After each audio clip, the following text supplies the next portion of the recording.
Alright, today we're going to talk about section 7.5, which is rational exponents. And if we remember anything about rational numbers, remember, are anything that can be put into a fraction. So where this is any number,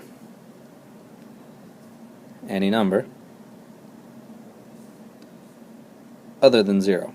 Because remember, we can't divide by 0. So as long as this is any number other than 0, this is okay. So what we're basically going to look at today is we're going to look at exponents that have fractions.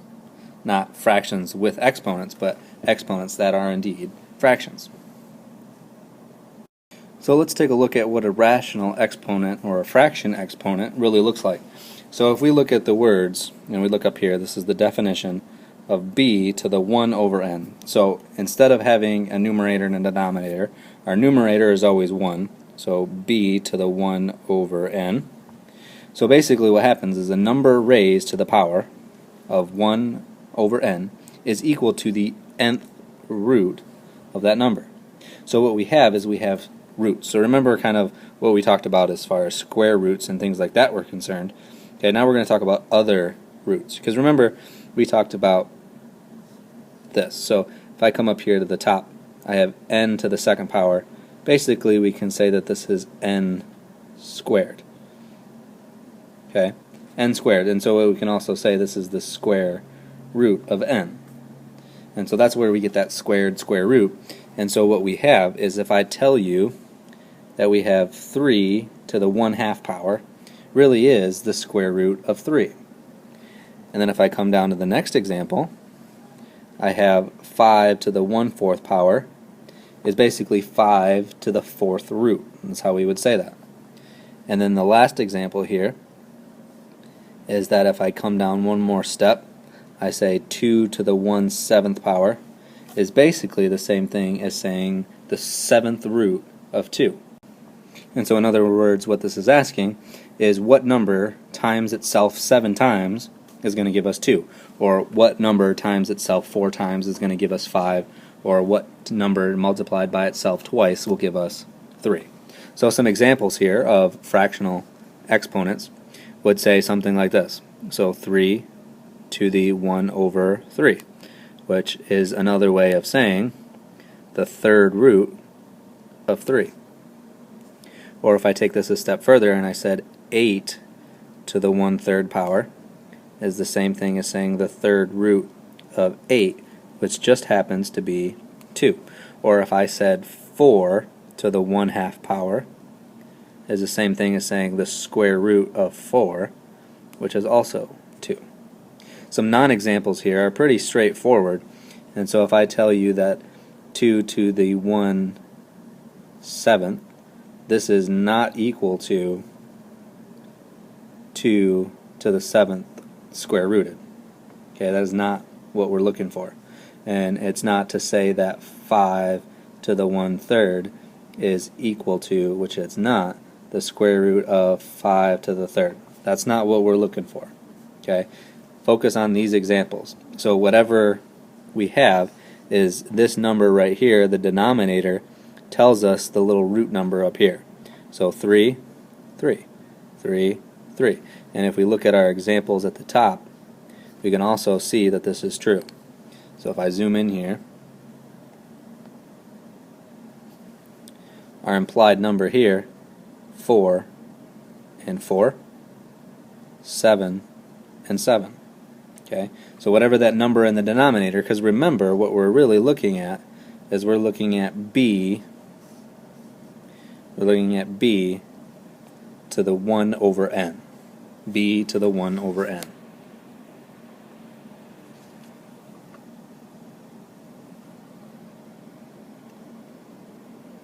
So clean this up just a little bit. Okay, so that's what we're looking at there. So we have b to the 1 over n, where n is the nth root of whatever that number is. So when we look at these fractions, that's what we're looking for, is for some kind of root value. Okay, and so what we're going to look at is this example here. So we have 343 to the 1/3, and so what we basically do is this is telling us the root number. So our root number is 3, so we can say that this is the 3rd root. That's how we write this, with the 3 in the corner up there. the third root of 343. And so if you get out your calculator, what you can do is you can put this into your calculator, and most of your calculators will have something that looks like the following, to where you have x root some number. And so basically what you do is or x root y, and so what we can do is we can put this in our calculator. The way that mine works is that I say 343, hit this button, x root y, and then my root is 3, and that's going to give me 7. And then what we do is when we look at examples like this one over here, the second example, now that we have addition, we're not worried about our multiplication rules or anything like that. And so what we do is we treat these as two different things. And so the way that I set these up is this one here tells me that I have a fifth root. So I can say the fifth root of 32 plus 2, so that's the second root or the square root. In this one I don't have to have a number, it's just implied. So the second root of 9. And so I can do the same process. So 32,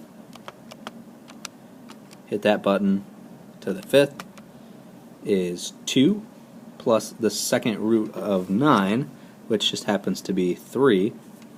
Square root of 9 we know is 3, and so my final answer is 5.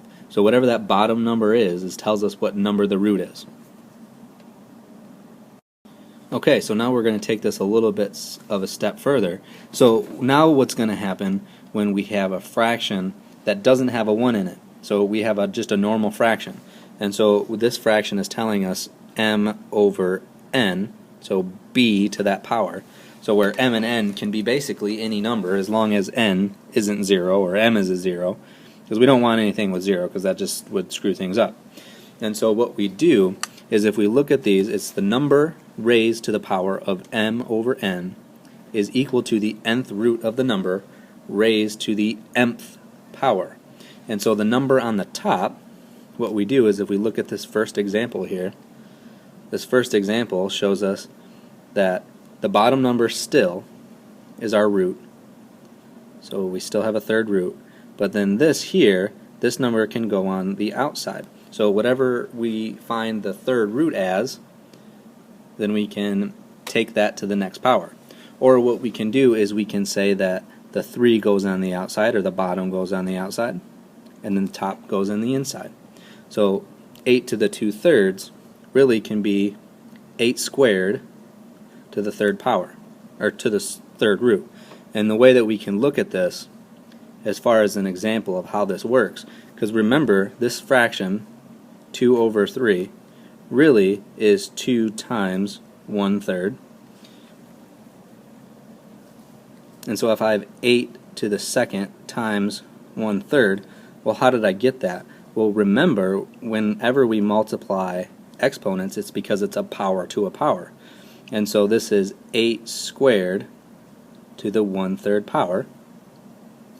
And we know that anything to that power, since this has a denominator of 3, we can change this into the third root of 8 squared. Do we see how that worked? So go through that again and see how we can do that. And so that's where we get that from. So let's look at a couple more examples. So one example that we would have is if I gave you the example 7 to the 3 over 2. Okay? The 3 goes on the inside, and the 2 is our root. This is the root. And so we have the second root of 7 to the third power. Another example, if I was to tell you 8 to the 7 over 8, what this is equal to is the 8 is my root, so 8, and the inside is 8 to the 7th power. And then some non-examples here. So if I do this, we do not get 8 to the 2 over 3 is not equal to 8, 3, 2, or anything like that, 8 to the third to the second. It's not what we want to look for. And so what we want to look for is we want to look for the base, which we have, the root, which is on the bottom, and then the power that's on the top. And so if we do another example, 8 to the 2 third power. So if we say that these things here, this is our base, this is our root, and then this is our exponent. And so what we end up getting is we get the root, the third root of 8, which is my base, and my exponent. So that's really the thing that we want to remember the most, is what's our base, what's our root, and what's our exponent. The denominator is always the root. So denominator is always the root.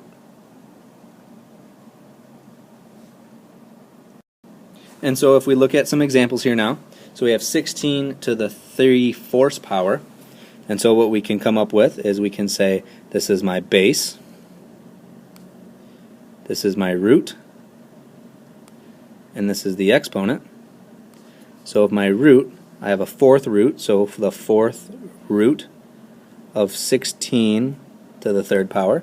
And the way that I evaluate this is just the same way that I did before, but now what we want to do first is on our calculators, on some of your calculators, we need to do this a different way.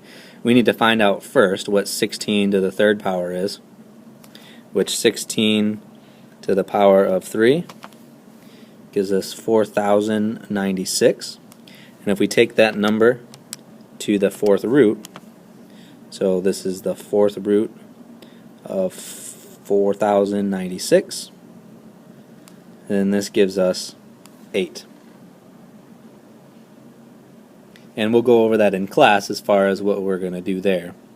Now this one can be a little bit tricky over here now that we're using on part B. So this is my base. So base, root, and exponent. And so what we're basically doing here is we're taking 1 to the third power, and then we're taking the fifth root of that. So what we're doing here is we're taking 1 to the first power, which we know is just 1. So 1 to the third power is just 1. And then we're taking the fifth root of 1, which is still going to be 1. So one convenient way that we can know this is that any number, or the number 1 to any power is always going to be 1. Just like any number to the power of 0 is always 1.